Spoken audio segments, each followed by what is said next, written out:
Hello guys, this is Trent, and I am here to talk to you guys about a case selection situation that I ended up having with the Captivate. Currently, AT&T only has two cases custom made for the Captivate that's sold within their corporate stores, and both packagings are here for you to see. The first one that I will show you guys is called the Incipio Edge, and this retails at about $30.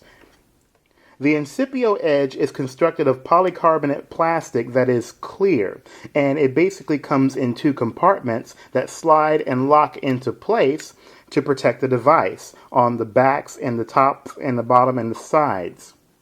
The second alternative for a Captivate case is called the Mirage case, and it is constructed by a company called Body Glove.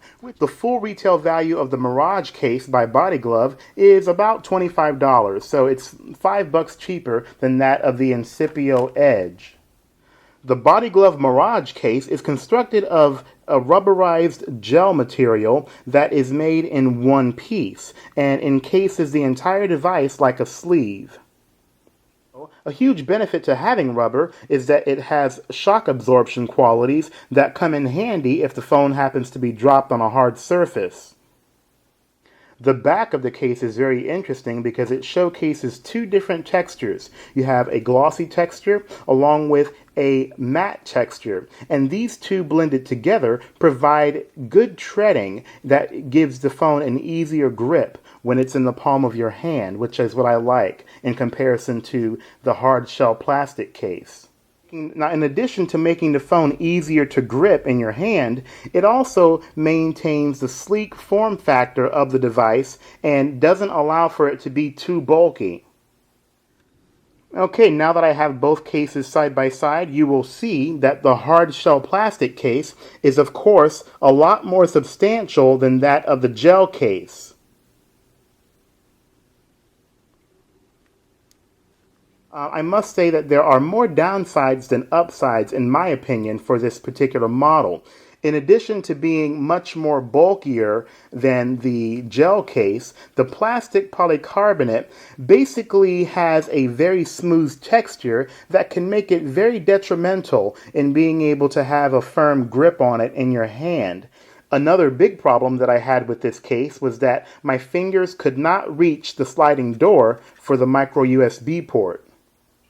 For the sake of aesthetics, you must also keep in mind that this clear plastic also makes it easier to see scuff marks and scratches and smudges as the phone is being held inside of it. And another thing too is that if the phone is dropped, there is a huge chance that the hard, rigid plastic could end up breaking or cracking, which would not be an attractive look for the Captivate in the long run. If the phone happens to hit the ground hard enough, there is a chance that it could come apart, and you're basically left with the phone open to more damage. That with the Incipio Edge model, you will get your money's worth with this hard, rigid case.